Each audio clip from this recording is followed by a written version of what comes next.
रात के 2 बज रहे थे। सन्नाटा इतना गहरा था कि सूखे पत्तों के गिरने की आवाज भी किसी के चलने का भ्रम पैदा कर रही थी।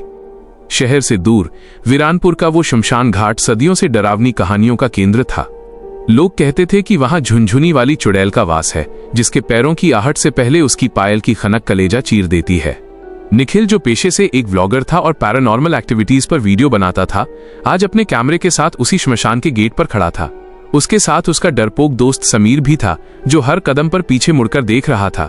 निखिल ने कैमरा ऑन किया और धीमी आवाज में बोला, दोस्तों, आज हम उस जगह हैं जहां से कोई जिंदा वापस नहीं आता। देखते हैं आज सच क्या है। जैसे ही उन्होंने शमशान के भीतर कदम रखा, हवा का तापमान अचानक गिर गया। चारों तरफ अधजली लकड़ियों और राख की गंध फैली थी। अचानक समीर को लगा कि पीछे से किसी ने उसका कंधा छुआ है। वो चिल्लाया, निखिल, कोई है यहाँ?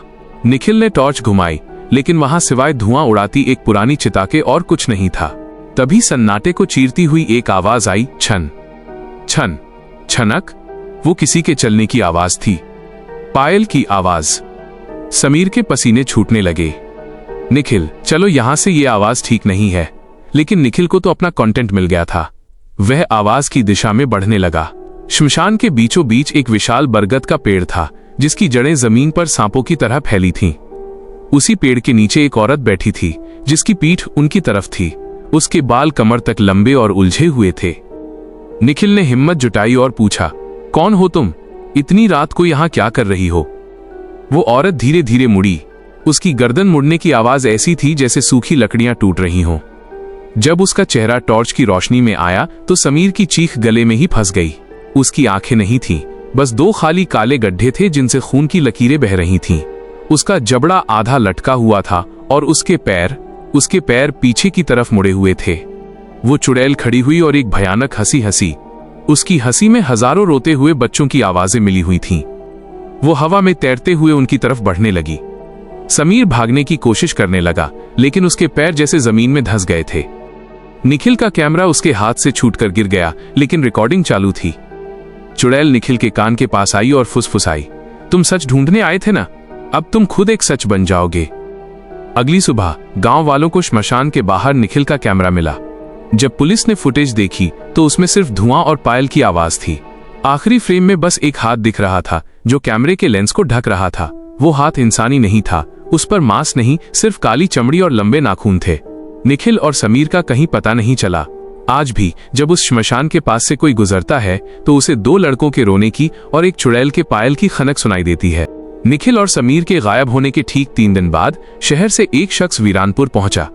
उसका नाम था रुद्र। वो कोई साधारण इंसान नहीं, बल्कि तंत्र विद्या का जानकार था और निखिल का बड़ा भाई था। रुद्र के गले में रुद्राक्ष की माला और माथे पर भस्म का तिलक उसकी गंभीर शख्सियत को और भी खौफनाक बना रहा था। वो सीधे उसी श्मशान के गेट पर पहुंचा जहां से उसके भाई के निशान मिट गए थे। गांव के लोगों ने उसे चेतावनी दी, बेटा वहां मत जाओ, वो श्मशान अब इंसानों का नहीं, उसका घर है। रुद्र ने बिना पीछे मुड़े बस इतना कहा, जो घर छीनना जानती है उसे घर छोड़ना भी सिखाना आता है मुझे। श्मशान के भीतर का मंजर। रुद्र ने आधी रात को श्मशान के बीचों बीच एक सुरक्षा चक्र, सर्कल ऑफ प्रोटेक्शन बनाया।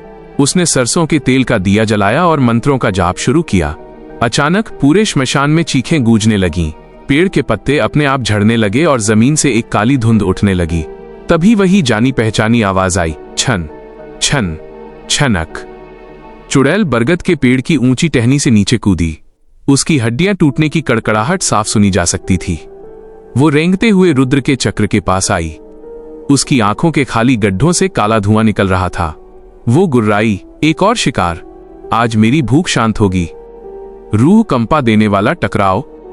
रुद्र ने अपनी झोली से अभिमंत्रित राख निकाली और चुड़ैल की तरफ फेंकी। जैसे ही राख उसके शरीर को छुई, वो दर्द से छटपटाने लगी।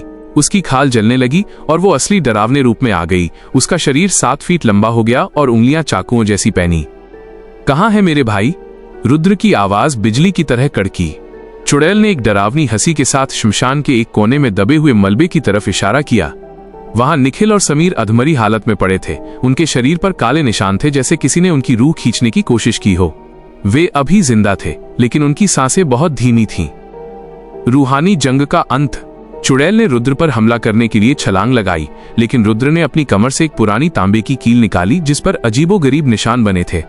जैसे ही चुड़ैल हवा में थी, रुद्र ने मंत्र पढ़ते हुए वो कील बरगद के पेड़ की जड़ में ठोक दी। एक कान फाड़ देने वाली चीख गूंजी। चुड़ैल का शरीर हवा में ही धुएं की तरह बिखरने लगा।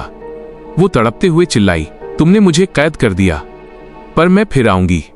पेड़ के तने से खून रिसने लगा और चुड़ैल उसी में समा गई।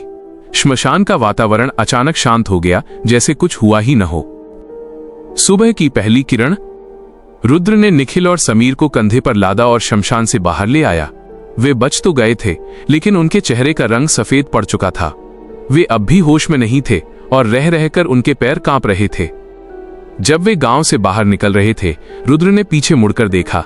बरगद के पेड़ पर वही झुनझुनी वाली पायल लटकी हुई थी और हवा के बिना भी वो धीरे से खनकी, जैसे वो कह रही हो कि खेल अभी खत्म नहीं हुआ है। रुद्र को लगा था कि उसने खेल खत्म कर दिया है, लेकिन असली भयानक शुरुआत तो अब होने वाली थी। जब रुद्र ने निखिल और समीर को गाड़ी में बिठाया, तो उसे नहीं पता था कि वो अपने साथ सिर्फ अपने भाइयों को नहीं, बल्कि उस श्मशान की सबसे बड़ी त्रासदी को भी ले जा रहा है। वो पुरानी पीतल की पायल जो बरगद के पेड़ पर लटकी थी, अचानक गायब हो गई थी। रुद्र को लगा कि शायद वो मिट्टी में दब गई होगी, लेकिन जैसे ही उसने अपनी गाड़ी का इंजन स्टार्ट किया, उसे गाड़ी के पीछे वाली सीट से एक हल्की सी खनक सुनाई दी। छन। पायल का काला रहस्य। समीर और निखिल अभी भी गहरे सदमे में थे। रुद्र ने घर पहुंचकर उन्हें सुला दिया, लेकिन उस रात रुद्र को नींद नहीं आई। उसने अपनी तंत्र विद्या की किताबों में उस झुनझुनी वाली चुड़ैल के बारे में पढ़ना शुरू किया। पन्ने पलटते हुए उसकी नजर एक पुराने फटे हुए पन्ने पर पड़ी। उसमें लिखा था, यह चुड़ैल किसी देह में नहीं, बल्कि अपनी पायल की आवाज में बसती है। जब तक वो पायल किसी के पास है, वो उस इंसान की छाया बनकर उसके साथ रहेगी और धीरे धीरे उसका मांस और खून सुखाकर खुद को फिर से जीवित करेगी। रुद्र का माथा ठनका। उसने तुरंत अपनी झोली चेक की। जैसे ही उसने झोली में हाथ डाला, उसके हाथ में वही ठंडी, चिपचिपी और लोहे जैसी सख्त पायल आई।